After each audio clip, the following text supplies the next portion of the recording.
Hello दोस्तों, मेरा नाम हिमांशु गौतम है। एक बार फिर से आपका स्वागत है आपके अपने इस यूट्यूब चैनल पर।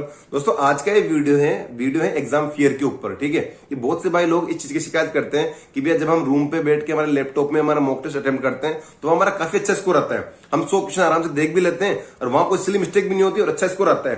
पर जब हम सेम पैटर्न पे एग्जाम सेंटर पर देख के आते हैं तो यार भैया हम 100 क्वेश्चन में अटेम्प्ट नहीं कर पाते और बहुत सारी आती हुई चीजें हम सिली मिस्टेक की वजह से गलत कर देते हैं। ठीक है, तो भैया क्या इलाज है इसका? ठीक है, आप खुद एक चीज माइंड में सोचो, अपने खुद से सोचो आप कि जब आप रूम पे बैठ के अपने लैपटॉप में मॉक टेस्ट लगा रहे हो तब आपके मन में कोई डर नहीं होता कि अगर मैं इस मॉक टेस्ट में फेल हो गया या इस मॉक टेस्ट में मैंने बहुत सारे क्वेश्चन गलत कर दिए तो मेरा क्या होगा? आप क्या सोचते हो कि यार अभी गलत हुआ क्वेश्चन तो शाम को एक और मॉक लगा लूंगा, शाम वाले मॉक में भी कम नंबर आए तो अगले दिन फिर से मॉक लगा लूंगा। ठीक है, मॉक ही तो है, तो कोई डर वाली बात नहीं है। ठीक है, पर और बिना डर के आप मॉक देते हो, आपका अच्छा स्कोर आता है वहां पर। ठीक है, पर जब आप एग्जाम सेंटर पे जाते हो तो 100 तरीके की आपकी लाइफ की प्रॉब्लम्स आपके माइंड में चलती रहती है कि यार अगर इस बार नहीं हुआ तो मैं तो अगले साल तो ओवर एज हो जाऊंगा, एग्जाम दे नहीं पाऊंगा। यार अगर इस बार नहीं हुआ, 17,000 वैकेंसी इस साल आ रही है, अगले साल पता नहीं कितनी वैकेंसी आएगी। यार भैया यार भाई इस बार नहीं हुआ तो इस साल तो मैंने कैसे भी करके पैसे इकट्ठे करे लाइब्रेरी के लिए, पर अगली बार तो मेरे पास पैसे रहेंगे ही नहीं, तो अगली बार तो मैं तैयारी भी नहीं कर पाऊंगा। तो जो भी करना है इस बार ही करना है। बहुत सारी चीजें आपके माइंड में चलती रहती है। ठीक है, तो 2 चीजें मैं पहले बताऊं आपको। पहला समाधान तो ये है कि इन चीजों को माइंड में आने ही मत दो। आप अपने आप को इस तरीके से ट्रेन करो कि जो आपकी प्रॉब्लम्स है ना, देखो एक चीज को आपको समझना पड़ेगा।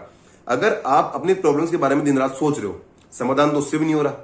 आपकी कोई इकोनॉमिक कोई प्रॉब्लम है मान लो आपकी, ठीक है, दिन रात सोचे जा रहे हो कि हाँ यार मैं मेरे फैमिली में प्रॉब्लम है, इकोनॉमिक प्रॉब्लम है, ठीक है, तो उससे तो कोई समाधान हो नहीं रहा। ठीक है, एक ही समाधान है कि आपका सिलेक्शन हो जाए, आपकी जॉब लग जाए, ठीक है, उसके बाद आपकी सैलरी आए। ठीक है, दूसरी बात कि यार अगर आप इनके बारे में सोचते रहोगे तो भी आपके सितंबर में प्री होने वाला है और दिसंबर में मेंस होने वाला है। ठीक है, इनके बारे में आप नहीं सोचोगे तो भी आपका सितंबर में प्री होने वाला है और दिसंबर में मेंस होने वाला है। ठीक है, पेपर के लेवल में भी कोई बदलाव नहीं आएगा, किसी भी चीज में किसी में भी कोई भी बदलाव नहीं आएगा आपकी प्रॉब्लम्स की वजह से। समझ रहे हो बात को? उल्टा नुकसान ही होगा आपका कि आप सोचे जा रहे हो, अपना एक कीमती टाइम पढ़ाई में भी आप बिगाड़ देते हो और एक एग्जाम में अलग सा डर होता है आपके मन में आपकी इन प्रॉब्लम्स की वजह से। ठीक है, तो दूसरी बात कि इससे अच्छा आप माइंड में सोच सकते हो कि जब आपका सिलेक्शन होगा तब क्या होगा।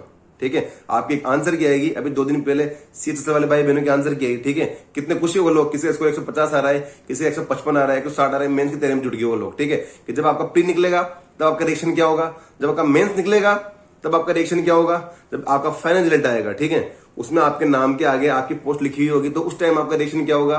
ठीक है, बहुत सारी चीजें होती है, पॉजिटिव चीजें होती है जो आप माइंड में रख सकते हो। ठीक है, पहला समाधान तो ये कि माइंड में अपनी प्रॉब्लम्स को, अगर प्रॉब्लम्स को आपने माइंड में रखोगे तब भी एग्जाम तो जो है ना वो हो गई। ठीक है, तो इससे अच्छा है कुछ अच्छी चीजें आप माइंड में रखो।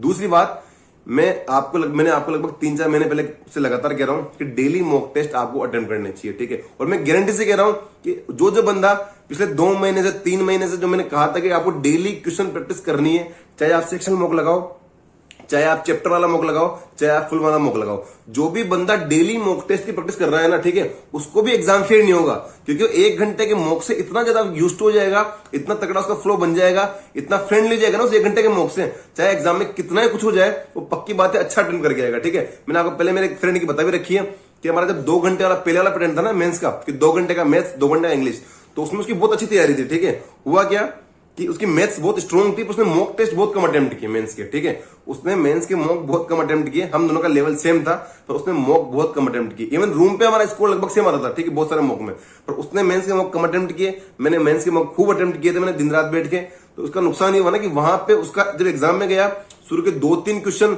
थोड़े हार्ड है, वहीं से उसका फ्लो बिगड़ गया और पूरे 100 क्वेश्चन उसका फ्लो बिगड़ा ही रहा, फिर वो कभी वापस पटरी पे आ ही नहीं पाया फ्लो उसका। ठीक है, जब आप बहुत सारे मॉक दे लेते हो ना भाई लोग, तो आप हर तरीके के जो कंडीशन होती है वो आपसे उसको फेमिलियर हो जाते हो आप। ठीक है, क्या अगर शुरू के 10 क्वेश्चन में से आपके 8 हार्ड आ गए, ठीक है, पूरे 100 क्वेश्चन में आपके 8 ही हार्ड क्वेश्चन थे, पर शुरू के 10 में आ गया आपके, ठीक है, तो फिर आपका माइंडसेट क्या होता है कि यार कैसे करना है, इस चीज से डील कैसे करना है। लगभग जितनी भी टाइप की प्रॉब्लम्स आती है एग्जाम में, ठीक है, उन सब चीजों को आप पहले ही मॉक में देख लेते हो और वहीं से सीख लेते हो। ठीक है, तो ताकि एग्जाम में वो चीजें हो ही नहीं पाती। तो मैं अभी सलाह दे रहा हूं आप लोगों को कि टेक्स्ट बुक पे जितने भी मॉक टेस्ट है, चाहे आपको चैप्टर वाइज लगाने हो, चाहे आपको सेक्शन लगाने हो, चाहे आपको प्री के फुल मॉक लगाने हो, चाहे प्रीवियस ईयर मॉक लगाने हो, चाहे मेंस के मॉक की प्रैक्टिस करनी हो आपको, चाहे सीजीएल के हो, चाहे सीएचएसएल के हो, सीपीओ के हो, जीडी, एमटीएस, एनटीपीसी या सिलेक्शन पोस्ट, जितने भी एग्जाम है सबके मॉक आपको टेक्स्ट बुक में मिल जाते हैं। ठीक है, तो मैं अभी भी आपको सलाह दे रहा हूं कि डेली क्वेश्चन प्रैक्टिस और डेली मॉक प्रैक्टिस आपको करनी है। ठीक है, ये ऐसी चीज है, इससे आप डेफिनेटली आपका स्कोर भी बढ़ेगा।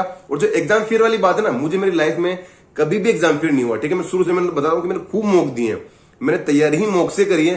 क्या शुरू इधर कोचिंग स्टार्ट की, ठीक है, उधर साथ में मॉक स्टार्ट कर लिए। स्टार्टिंग में चैप्टर वाइज किए, सेक्शनल किए, फिर धीरे धीरे कोर्स बढ़ता गया और फिर बाद में मैंने फुल मॉक शुरू कर दिए। फिर बाद में फुल मेरे कंटिन्यू ही रहे, एक लंबे टाइम तक मेरे फुल मॉक कंटिन्यू रहे। उसका ये फायदा हुआ कि हाँ मतलब स्कोर कभी भी लाइफ में ऐसा नहीं हुआ कि प्री के बाद ये सोचना पड़ रहा है कि यार मेरा प्री निकलेगा नहीं निकलेगा, या फिर मैं मेंस दे पाऊंगा नहीं दे पाऊंगा। जिस दिन प्री दे के आए उसके अगले ही दिन से मेंस के मॉक शुरू कर दिए, क्योंकि पता था कि प्री निकलने वाला है, ठीक है। तो एक तो मेरी सलाह है कि फालतू की नेगेटिव चीजें माइंड में सोचना बंद करो, उससे पेपर के लेवल पे कोई फर्क नहीं पड़ रहा, पेपर की डेट्स पे कोई फर्क नहीं पड़ रहा, फर्क ये पड़ रहा है कि आपका ओवरऑल स्कोर गिर जाएगा, ठीक है। दूसरी बात कि मॉक प्रैक्टिस करते रहो। मैं गारंटी से कह रहा हूं, हर वो बंदा जो पिछले 3-4 महीने से, पिछले 3 महीने से, 2 महीने से, 1 महीने से डेली मॉक लगा रहा है, उसको एग्जाम फेयर 1% भी नहीं होने वाला, किसी भी हालत में नहीं होने वाला, किसी भी हालत में नहीं होने वाला, ठीक है। टेक्स्ट बुक पे आपको सारे मॉक मिल जाते हैं, उनको अटेम्प्ट करते रहा करो। डेली के जितना टाइम मिल रहा है ना उसके अकॉर्डिंग लगाओ आप, ठीक है। आपको 15 मिनट मिल रहे हैं तो सेक्शन लगा लो, ठीक है। 10 मिनट मिल रहे हैं तो चैप्टर वाइज लगा लो आप, ठीक है। 1 घंटा है तो 1 घंटे का फुल मॉक लगा लो आप, ठीक है। 2 घंटे आपके पास तो सीपीयू वाला मॉक लगा लो आप, ठीक है। पर क्वेश्चन प्रैक्टिस चलने दो, सबसे आगे आपको क्वेश्चन प्रैक्टिस बढ़ाएगी। Thank you so much.